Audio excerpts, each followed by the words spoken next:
श्री श्यामानंद जी के परम प्रिय शिष्य श्री रसिक मुरारी जी थे।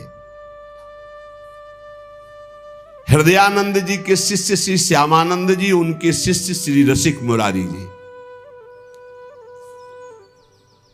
गुरुदेव ने जो मंत्र और नाम दिया, इसका जो निरंतर जप करते महाबलशाली हो जाते हैं।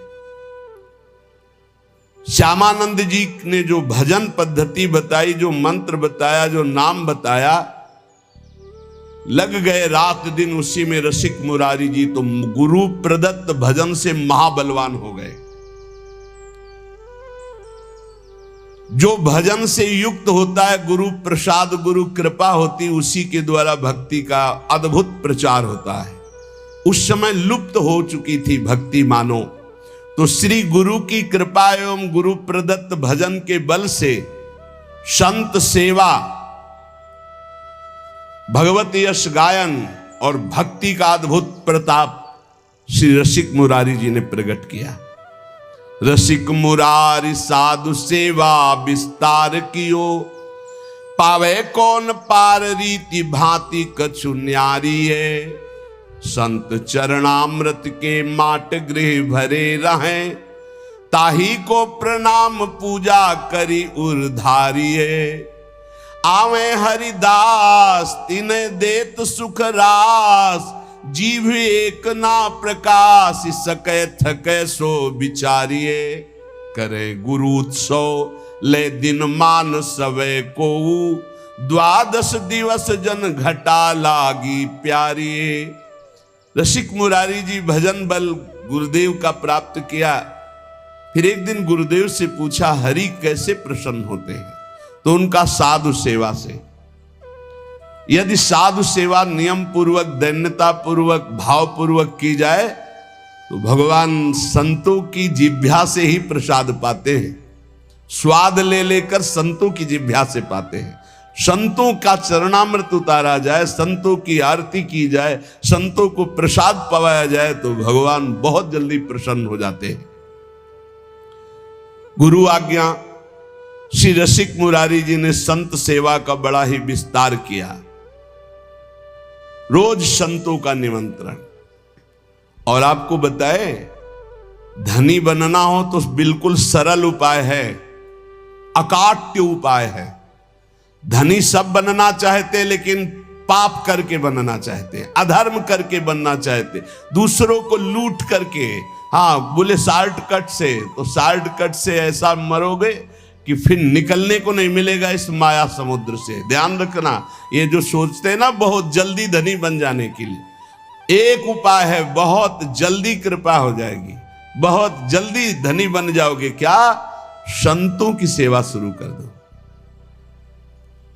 श्री नथियाबाई जी जब वृंदावन आई तो महिमा सुनने को मिली संत सेवा, तो उनका मुझ गरीब से क्या संत सेवा होगी। तो चून मांग के लाती, उपला बिन लेती, उससे रोटी बनाती, और कोई भिक्षा जाता होता करने, साधु बुलाए, बाबा आ जा, मोटी मोटी लाल लाल रोटी सेक कर पवाती। अब धीरे धीरे भिक्षा से जाने वाले साधु उनके यहां जाने लगे। रोज मांगना, मांग कर लाना, बनाना, पवाना। पवा के बैठी, इतने में फिर संत आ गए, लाओ माई, फिर आटा लगाया, फिर कभी ना नहीं किया। एक दिन वो हुआ कि बोरा में लद लद करके अन्न और व्यवस्थाएं, बिहारी जी स्वयं एक दिन वो गाड़ी में लद करके आ रहे थे, आटा और सब सामग्री लेने गई थी मैया, और वर्षा होने लगी तो छाता मैया को दिया, और आप लालटेन लिए हुए और कहे आओ मैया इस रास्ते से आओ, बैलगाड़ी थी ऐसे।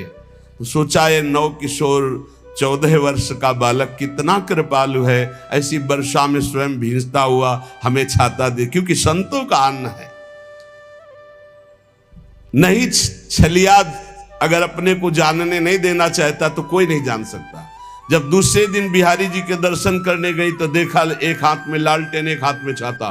बोले अब हमें समझ में आया कि कौन था, आप थे बिहारी जी। श्री महामहिम परम भागवत सुदामा दास जी महाराज बिल्कुल इसी पद्धति से संत सेवा शुरू की थी। गौओं के उपले बिन कर लाना, और आटा मांगकर संतों को रोटी बनाना और पवाना, और आज सैकड़ों संतों का रोज प्रसाद होता है। तब से लेकर अभी तक रोज संत सेवा, सैकड़ों संतों के आसन लगे हुए, सैकड़ों संतों को भोग प्रसाद पवाया जाता है। रसिक मुरारी जी ने गुरु आज्ञा का पालन संत सेवा करनी, पर संत सेवा का बहुत कठिन व्रत है, बहुत कठिन व्रत है, क्योंकि अलग अलग स्वभाव के संत, अलग अलग भाव के संत, ध्यान से सुना जाए संत सेवी भाव रखने वाले उपासक, आपकी एक विलक्षण भावना थी, सब संतों का चरणोदक उतारते। ये भी ध्यान रखना चाहिए कि उसमें ये नहीं देखना चाहिए कि इनके पैर गंदे हैं, इनमें क्या लगा हुआ, नहीं, जब चरणोदक उतार रहे हैं तो सबके, भले कुष्ठ क्यों ना हो उनके चरणों में, लीला हो सकती है, वही भगवान हो सकते हैं। ध्यान रखना, जब चरण धोने के लिए संतों के बैठते हो आप लोग, तो उन्हीं में से ऐसे आ सकते हैं घृणित वेश धारण करके कि जिनको छूना भी अच्छा नहीं लगेगा। बहुत चाव भाव से उनके चरण धो, ये मत सोचो कि इनके पैर कैसे घृणित है, घाव है, क्या है, ऐसा नहीं, बिल्कुल सावधान। लीला कर सकते हैं, हरि हैं, बड़े लीला बिहारी हैं।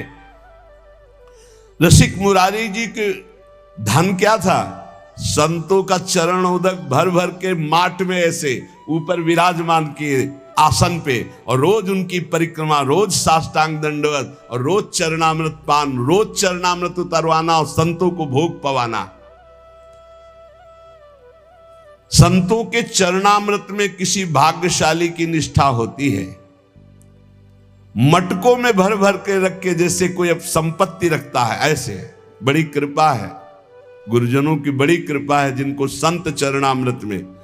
और जब से वैष्णव मार्ग मिला तब से गुरु कृपा से नित्य चरणामृत मिलता है। 500 वर्ष पहले महापुरुषों के जो चरणामृत है वो आ करके अपने आप कृपा करके दे गए। ये तुलसीदास जी का चरणामृत है, ये अमुक संत का चरणामृत है। तो गुरु कृपा से बहुत से पात्रों में चरणामृत ऐसे रखा, रोज दर्शन, रोज पान, रोज सौभाग्य मिलता है। चरणामृत उसकी पूजा करते, आरती उतारते, परिक्रमा करते, दंडवत करते संतों के चरणामृत की। चरणामृत की निष्ठा जबान में सबसे पहले चरणामृत। कई बार ये लीला होती, वहां अलग चरणामृत, यहां अलग चरणामृत रखा, पहले चरणामृत, फिर जो कुछ बाल भोग जो भी ले, पहले चरणामृत, भोजन तो पहले चरणामृत। चरणामृत की निष्ठा होनी चाहिए, ऐसा नहीं कि भोजन देखा टूट पड़े।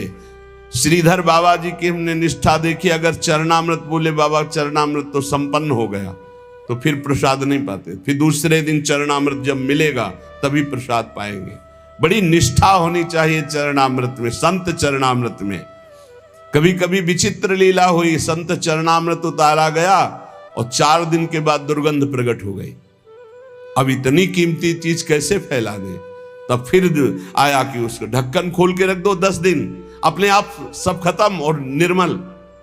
ऐसा कभी चरणामृत हो तो फेंकना नहीं, उसको बड़े ढक्कन वाले में ऐसे पात्र में रख के ढक्कन खोल के ऊपर से महीन कपड़ा रख कर छोड़ दो। वो 10-15 दिन में एकदम बहुत स्वादिष्ट और उसकी दुर्गंध खत्म हो जाएगी। लीलाएं होती हैं, उसको दुर्गंध समझ के फेंक मत देना। वैष्णव जनों की ये निष्ठा होती है, चरणामृत से बहुत दिव्यताएं प्राप्त हो जाती, बहुत दिव्यताएं प्राप्त होती है।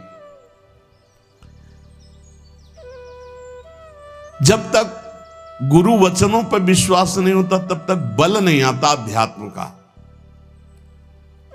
आपके हृदय में संत वैष्णवों के प्रति अपार सुख देने की भावना आ गई, क्योंकि गुरुदेव ने कहा संत सेवा में ही भगवान की प्राप्ति होगी।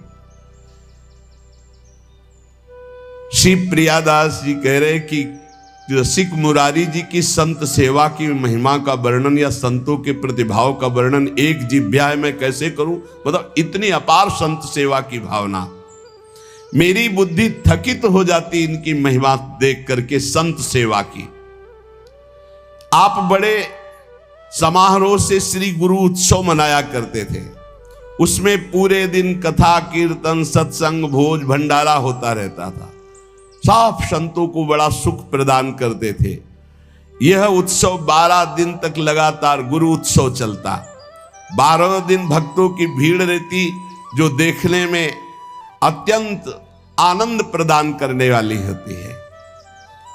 गुरु उत्सव, इस उत्सव का नाम दंडोत्सव है। इस संबंध में कथा आती है कि इनके गुरुदेव श्री श्यामानंद जी श्री वृंदावन में जब वास करते थे तो नित्य प्रति सेवा कुंज में सोहनी लगाते थे। सोहनी लगाना हमारे ब्रज की बहुत बड़ी उपासना है, जिसे साधारण भाषा में कहते हैं झाड़ू लगाना, तो यहाँ सोहनी लगाना कहते हैं। तो रोज सेवा कुंज में सोहनी लगाते थे। सेवा कुंज में प्रिया प्रीतम नित्य विहार करते हैं, तो इनको एक अपार सुख मिलता कि मेरे श्यामा श्याम यहाँ विहार करते, मुझे सोहनी सेवा का सौभाग्य मिला, मैं उनकी दासी हूं। बाहर वो सोहनी लगाते समय बड़े गौर से वो एक एक लता के नीचे एक एक चरण चिन्ह को देखते, कहीं प्रियालाल के चरण चिन्ह तो नहीं है, कहीं किसी लता के नीचे प्रियालाल विराजमान तो नहीं हुई। प्रियालाल के चरण चिन्हों के कभी कभी उनको दर्शन हो जाते तो बड़े भाव में मगन हो जाते। कभी कभी युगल चरणारविंद के दर्शन होते। कैसे पहचान होती कि ये प्रियालाल के चरण चिन्ह? क्योंकि प्रियालाल के चरण में 19 चिन्ह हैं, चरण चिन्ह। सबके साधारण चरण ऐसे, प्रियालाल के चरणों में चरण चिन्ह हैं, उनको देखकर पहचान होती ये युगल सरकार के चरण चिन्ह हैं। बड़े भाव में मगन हो जाते सोहनी लगाते हुए। सेवा कुंज में सोहनी सेवा करते। एक दिन प्रियाजू ने इन्हें दर्शन देने की इच्छा की। सेवा में बड़ी सामर्थ्य, इसीलिए कहते हैं कि वृंदावन में कहीं भी थोड़ी सोहनी लगा दोगे तो तुम्हारे भाग्य में सोहनी लग जाएगी, सब कूड़ा करकट अशुभ प्रारब्ध नष्ट हो जाएगा। श्री जी की इच्छा हुई दर्शन देने की, पर श्री जी सीधे दर्शन नहीं दे सकती। जब तक किसी सखी का कृपा प्रसाद नहीं प्राप्त होगा तो श्री जी इच्छा भी करेंगी तो दर्शन नहीं दे पाएंगे। इसलिए ये आचार्य रूपा सहचरियां, इनकी कृपा पहले प्राप्त होनी चाहिए, तब श्री जी के दर्शन होंगे। नहीं, श्री जी के दर्शन की एक मर्यादा है, बिना सखी के दर्शन के, बिना सखी अनुग्रह के श्री जी का दर्शन। इच्छा हुई श्री जी के दर्शन की तो डायरेक्ट आकर के दर्शन नहीं दिया। अनुग्रहमयी श्री जी ने पहले सखी की अनुकूलता हो, सखी दर्शन दे, तब दर्शन का विधान बने। एक दिन श्री जी ने जानबूझकर अपने श्री चरण का एक नूपुर छोड़ दिया सेवा कुंज में। अब प्रातः काल श्री श्यामानंद जी सोहनी लगाते थे, तो जे ही लगाया तो देखा बड़ा कीमती अद्भुत नूपुर, बड़ा आनंद मिल रहा है। विचार किया किसी नवविवाहिता का होगा, ढूंढने आएगी, दे देंगे। तो अपने अचला की छोर में संत है, बांध कर अपने माथे पे रख के साफा बांध के सोहनी लगाने लगे। सोच रहे थे किसी की बेटी या किसी की नवविवाहिता बहू का ही है, क्योंकि बहुत खोजने आएगा तो देंगे। श्री जी ने अपने आभूषण श्री ललिता जी से कहा कि संभाल करके मंगला के आभूषण रखो। तो उनमें कहा, प्यारी जू आपके एक श्री चरण का नूपुर तो है ही नहीं। जानबूझ के श्री जी ने गिराया था, क्योंकि जब तक सखी कृपा नहीं होगी तब तक श्री जी दर्शन नहीं देंगी। जाओ देखो सेवा कुंज में किसी लता के नीचे कहीं अरज कर तो नहीं गिर गया। ललिता जी ने खोज प्रारंभ की तो देखा श्री श्यामानंद जी वयोवृद्ध सोहनी लगा रहे हैं।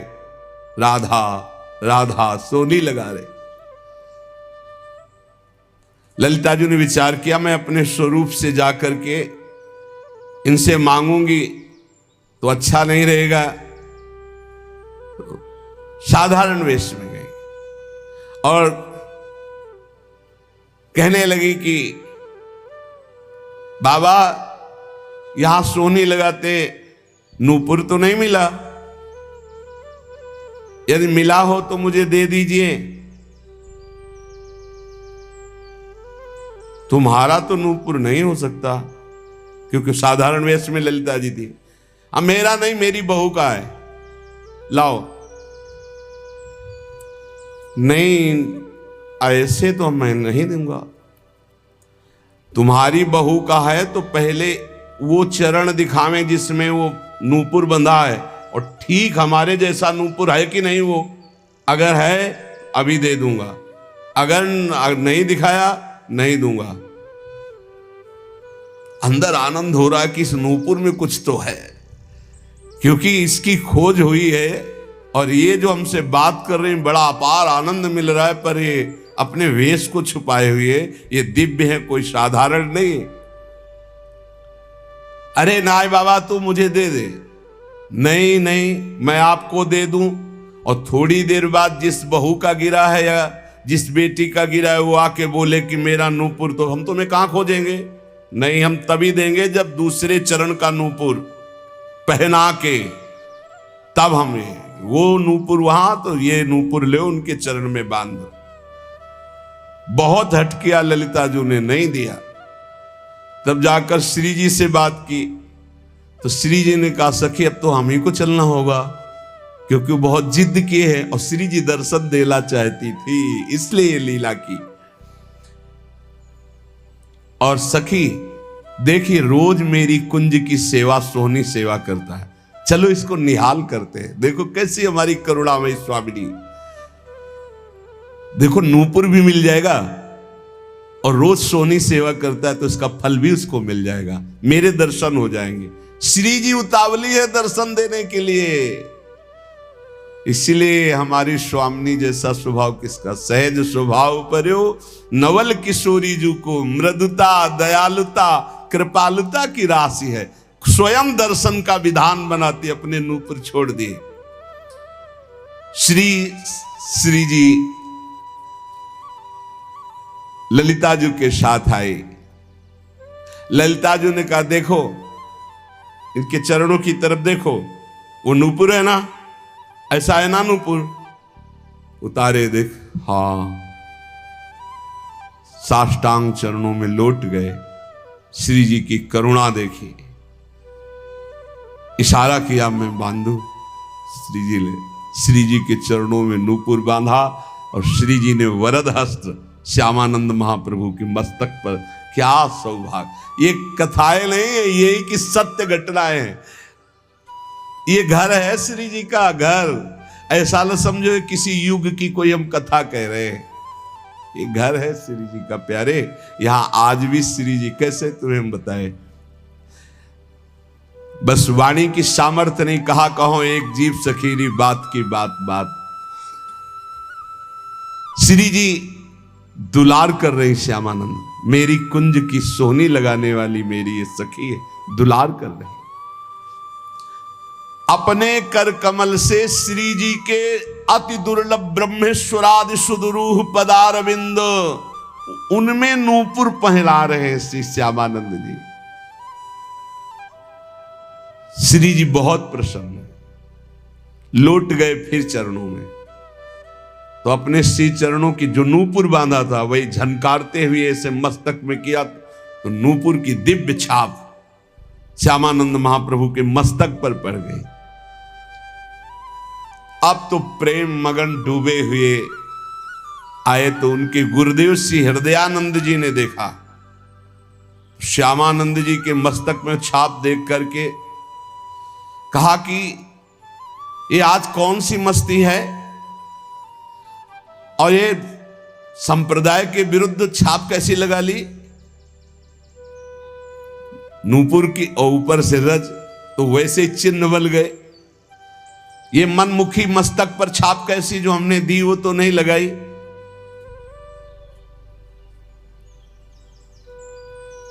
अब उन्होंने जानबूझकर थोड़ी, ये तो श्री जी का कृपा प्रसाद प्राप्त हुआ था। उन्होंने कहा कि ये मनमुखी छाप गुरुदेव नहीं है, ये इष्ट देव ने छाप लगाई है। डांट करके कहा नहीं नहीं, ऐसा लगता है, देखो ध्यान से समझने की बात है कि भला श्री जी ऐसे कैसे। देखो बड़े यहां रहस्य की बात है। यदि दैन्य होकर आप भगवत आराधना में हो तो गुरु को भी पता नहीं लग सकता, ऐसी शिष्य की ऊंचाई हो सकती है। शिष्य की ऐसी ऊंचाई हो सकती कि गुरु को भी पता नहीं लग सकता। ध्यान रखना, बड़ा विचित्र ये खेल है। दैन्यता से नाभाजी सेवा में लगे हैं तो अग्रदेवाचार्य की जहां स्थिति मानसिक सेवा में, वहां वो तो विचार में लगे, वो पंखा से हटा दिया जो जहाज डूब रहा था सेवक का, उसको कितना बड़ा महान ये बात है। शिष्य की मानसिक स्थिति गुरु को पता हो, ये कोई बड़ी बात नहीं, लेकिन गुरु की मानसिक स्थिति में शिष्य का प्रवेश हो जाना ये बहुत बड़ी बात है। हृदयानंद जी ने सोचा ये बहाना बना रहा है, डांट कर का इसे शीघ्र धो डालो, जो आज्ञा। श्यामानंद जी ने बहुत धोया, रगड़ रगड़ के, छाप नहीं छूटी। श्री जी की लगाई हुई चिदानंद छाप कैसे छूट सकती। हृदयानंद जी ने तो यह अर्थ लगाया कि इन्होंने ठीक से धोया नहीं, अतः स्वयं बोले इधर आओ, और रगड़ रगड़ के इतना घसा कि मस्तक से रक्त निकलने लगा पर छाप नहीं छूटी। तब वो सहम गए और कहा सत्य श्री जी की छाप लगाई हुई है। तो उनका हाँ गुरुदेव, उनका धन्य है, तुम्हारा जीवन धन्य। विश्वास हो गया कि श्री जी ने तुम्हें स्वीकार कर लिया है। जो वैष्णव जन और सब थे बोले धन्य है। पर हृदयानंद जी ने कहा कि फिर भी हम ये मानेंगे कि तुमने हमारे तिलक की जगह छाप लगाई, इसलिए अपराध है। इसलिए हम वैष्णव समाज में दंड निर्धारित करेंगे।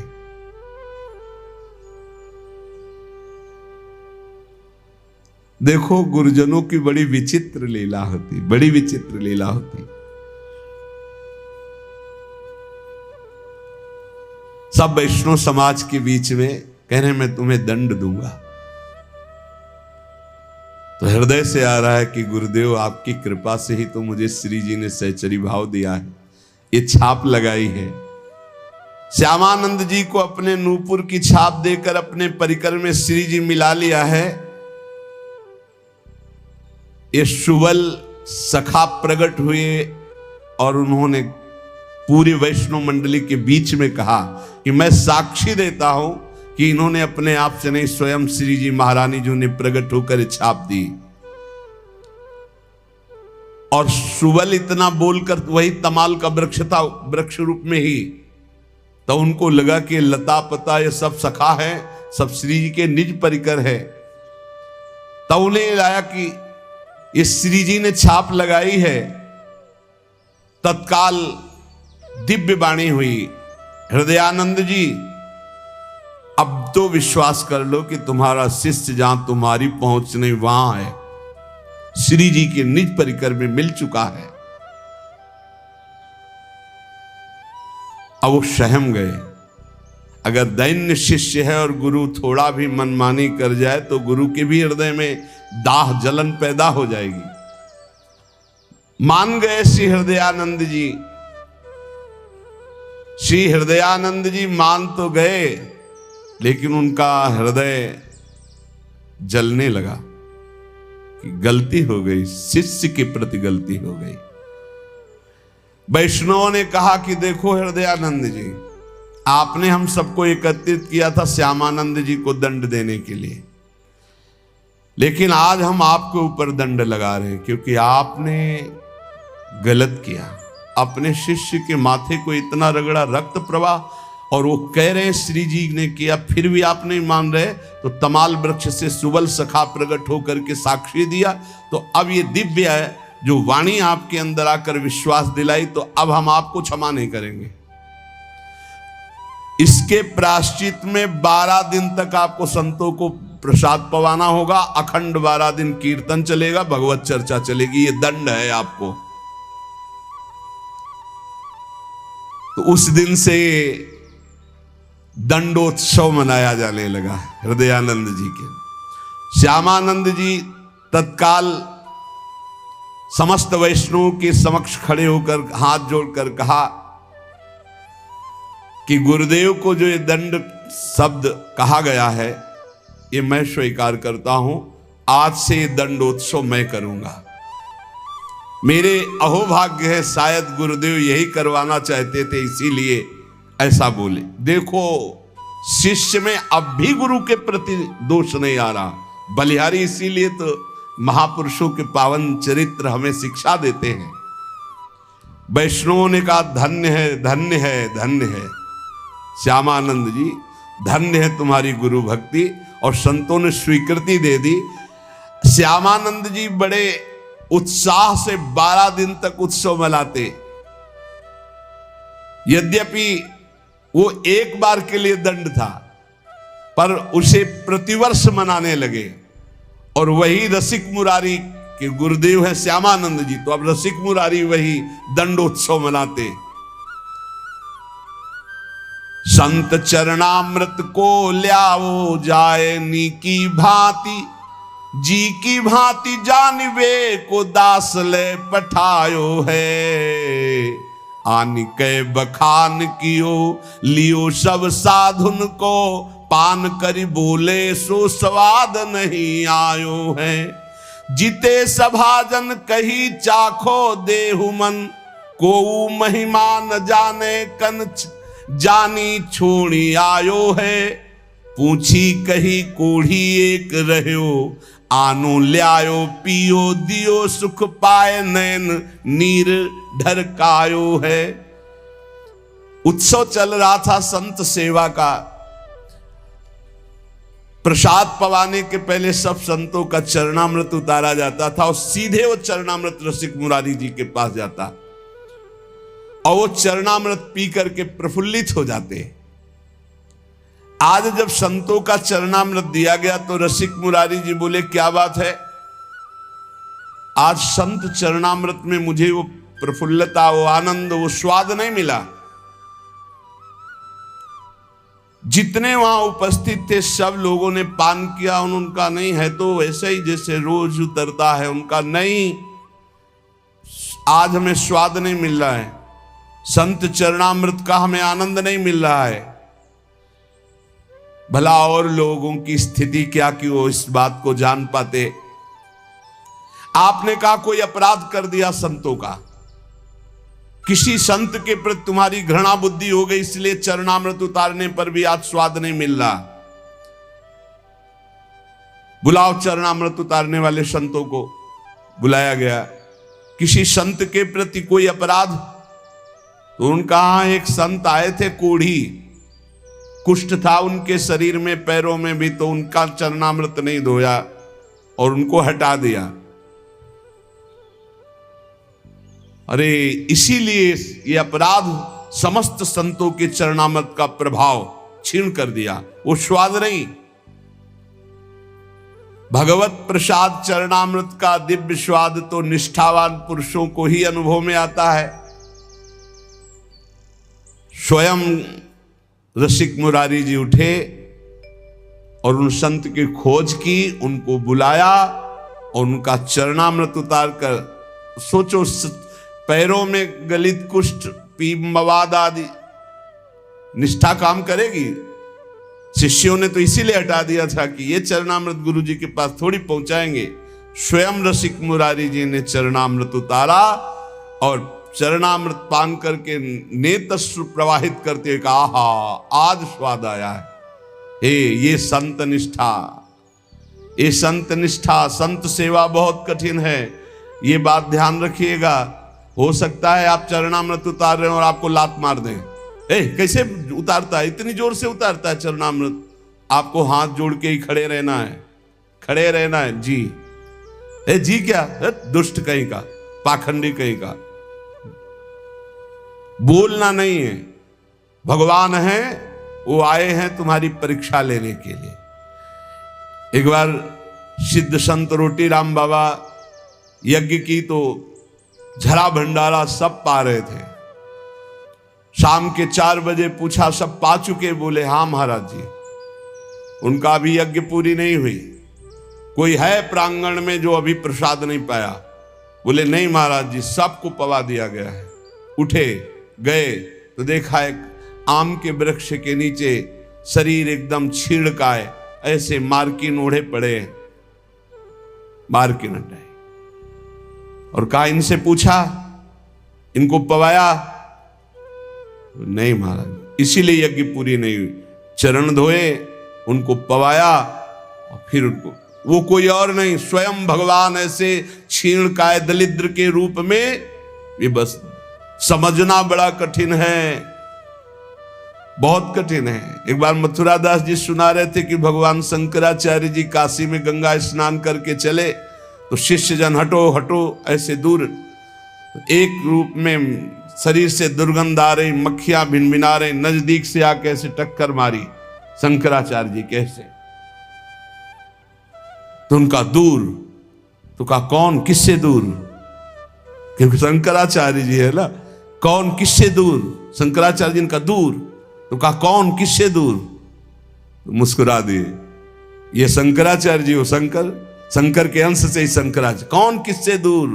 ना जाने किस वेश में भगवान आकर के, हाँ, इसलिए बहुत आदर से, कोई भी कैसी भी परिस्थिति में मेरा नारायण मेरा हरि उस रूप में हो सकता है। स्वयं रसिक मुरारी जी ने जाके चरणोदक उतारा।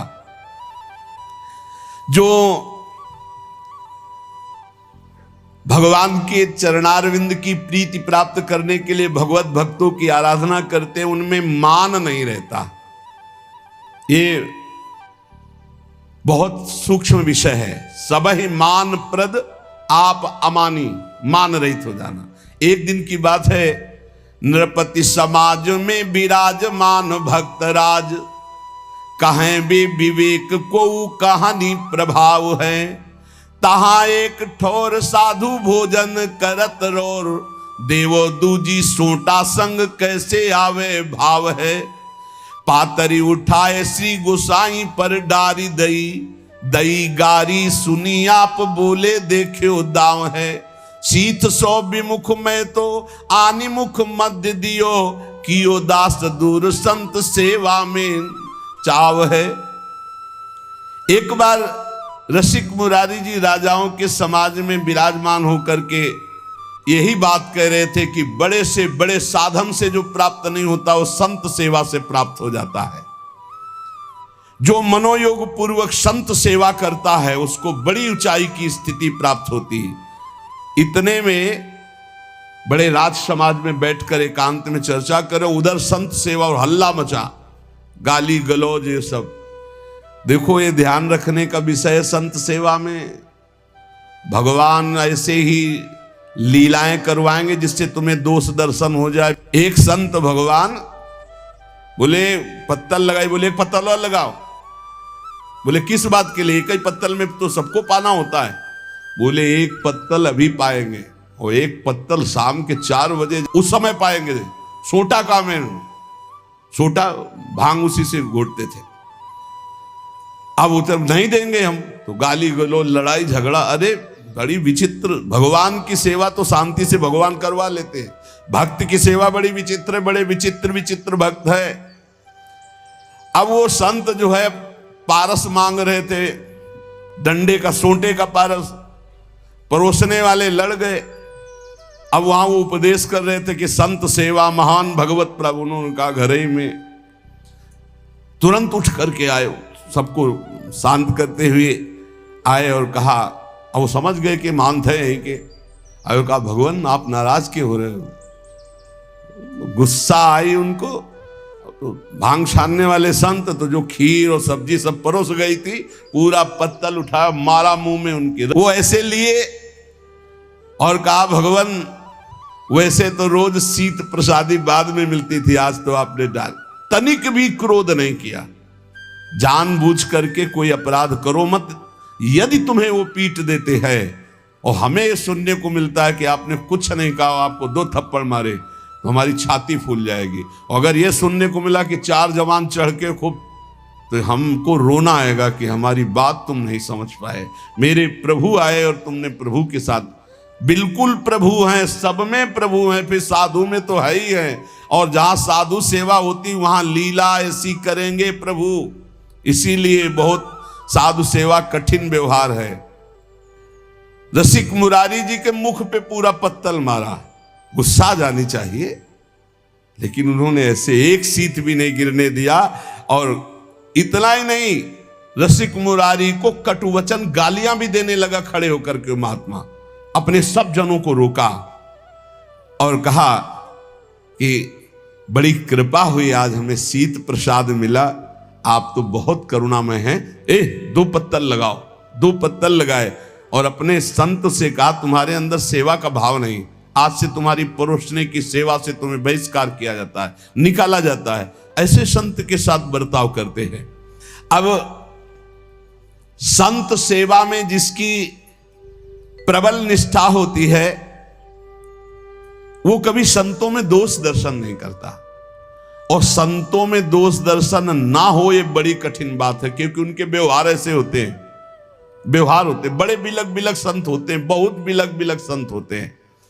बाग में समाज संत चले आप देखिबे को, देखत दुरायोजन हुक्का सोच पर्यो है। बड़ो अपराध मान साधु सन्मान, चाहे घूमि तन बैठ कही देखो कहूं धर्यो है। जाए के सुनाई दास काहू के तमाखू पास, सुन के हुलास बढ़ो आगे आनी कर्यो है। झूठे ही उसास भरी साचे प्रेम पाए लिए, किए मन भाए ऐसे शंका दुख हर्यो है। एक दिन रसिक मुरारी जी ने सुना कि सामने वाले बगीचे में संत समाज आई हुई है, मंडली। तो आप बड़े भाव से दर्शन करने के लिए चले। संतों के लिए बहुत सावधान होकर के जाइए, उनके प्रति दोष दर्शन न हो तो संत दरस जिम पातक, दर्शन मात्र से पाप का नाश हो जाता है। अब उनमें एक संत हुक्का पी रहे थे, जे भी देखा रसिक मुरारी जी तो तत्काल हुक्के को छिप, रसिक मुरारी जी की बहुत पैनी दृष्टि से देखा कि ऐसे समय में आ गए कि संत को संकोच हो गया। बहुत उदार हृदय के थे। आपको आते देखकर कि इतने महान संत आ रहे हैं, क्या सोचेंगे कि संत मंडली में संत जन हुक्का पीते हैं। परमानंद जी की पक्की, जहां दंभ और पाखंड की रेखा भी नहीं है, शरीर शुद्ध नहीं है, ऐसे महापुरुषों को इनकी बातों में, दृश्यों में नहीं जाया जाता। वो ऐसी लीला करते कि कोई नहीं मानने को तैयार कि इतने उच्च कोटि के संत हैं। यही बार बार लगता है, हे भगवान कैसी माया विचित्र है। देखो दर्शन करने आए तो बिल्कुल बालवत चेहरा, विशाल शरीर, बालक सा चेहरा, मंद मुस्कान से, बहू कढ़ी बना लेते हो? हाँ स्वामी जी, बहुत वर्ष हो गए कढ़ी नहीं पाया, मिलेगी थोड़ी कढ़ी? तो स्वामी जी घर से बना के ले आओ कढ़ी, ले आओ, और कढ़ी लेने चलेंगे। भैया तुम्हारे गाय है? बोले हाँ स्वामी, रबड़ी नहीं पाया बहुत दिन। स्वामी जी तो लाएंगे? लाएंगे नहीं, लाओ जाके। अब वहां जितने लोग दर्शन के लिए आए थे सबका दिमाग घूम जाता कि बाबा जी अभी रबड़ी और कढ़ी में फंसा है। वो सच्ची मानो ब्रह्मानंद में डूबे हुए महापुरुष पर बाह्य लीला बिल्कुल नहीं समझी जा सकती। हम बिल्कुल ऐसे महापुरुष, सुनाया है चरित्र आपको।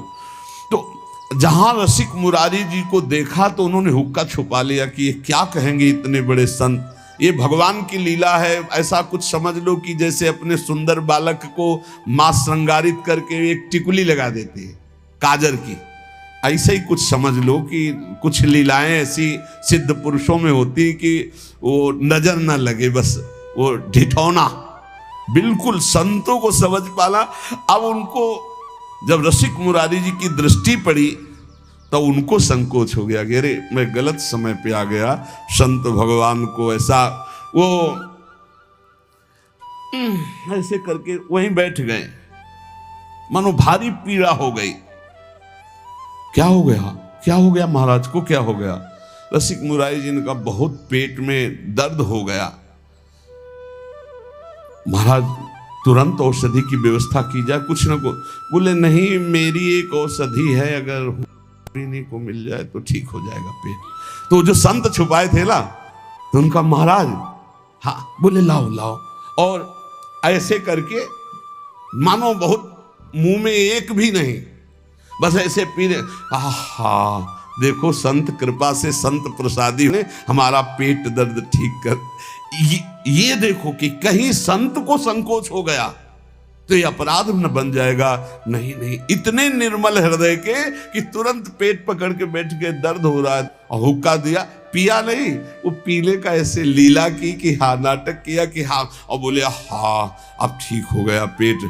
अब उन संत का संकोच चला गया कि ये भी तो पी रहे हैं, तो अब संकोच क्या करना। बहुत विचित्र, बहुत विचित्र साधु सेवा में। पर ये महापुरुषों में कुछ ऐसी लीलाएं होती, पर आजकल तो दंभ और पाखंड की बड़ी बड़ी लीलाएं होती। अब अगर इस उदाहरण को लिया जाए तो महापुरुषों में हमने देखा है कई ऐसी, लेकिन आज जो पाखंड हो रहा है वो बहुत बुरा पाखंड हो रहा है। जो सात्विक सच्चिदानंद भगवान में डूबे हुए महापुरुष हैं, तो जैसे भगवान शंकर ने जहल हलाहल अपने गले में, ऐसे सबकी सामर्थ्य के बाहर के, लेकिन वो धर्म विरुद्ध आचरण नहीं होते, धर्म विरुद्ध नहीं होते कि वो धर्म विरुद्ध आचरण कर रहे हैं। वो ऐसे जो महापाप है मदिरा पान करना, वो ऐसे कर रहे हैं। तो कुछ ऐसे सिद्ध महापुरुष होते हैं जिनकी कुछ चालें समझ में नहीं आती, कुछ जो ऐसे अवधूत कोटि के होते हैं, कुछ ऐसे होते हैं जो सिद्ध पुरुष हैं लेकिन प्रवृत्ति वो ऐसी है जो समझ में नहीं आती, गाली देना और डंडा मारना, ईंट पत्थर मारना, कई तरह के लक्षण।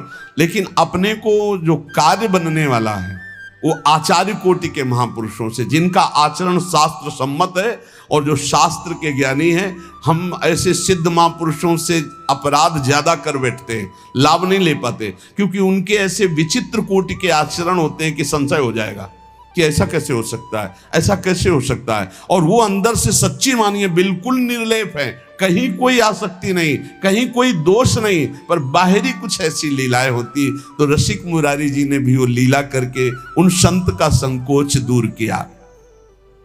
एक बात यहां स्मरण रखनी चाहिए कि रसिक मुरारी जैसे धर्म धुरंधर भगवत लीला में डूबे हुए संत सेवी, इसीलिए कहा कि ये धूम्रपान शास्त्र निषिद्ध है। रसिक मुरारी जी ने बिल्कुल पान नहीं किया था, केवल उनकी लीला थी उनको दूर संकोच करने के लिए। इसलिए कोई साधक इसका अनुकरण न करे, साधक अनुकरण न करे तो ये व्यसन भैया सिद्धों के पच सकते हैं, साधक इसमें न फंसे। साधक समस्त व्यसनों से मुक्त होकर ही भगवत आराधना में जाता है। आगे का प्रसंग गुरु सेवा भक्ति को बहुत उच्च कोटि का है, वो आगे वर्णन करेंगे, समय हो गया है। उपासक को चाहिए कि साधु सेवा में भाव तो रखे, अपनी बचत के लिए कह रहे हैं। कोई भूखा संत हो तो भोजन दे दीजिए, वो भी परिचय नहीं है तो गेट के बाहर दीजिए।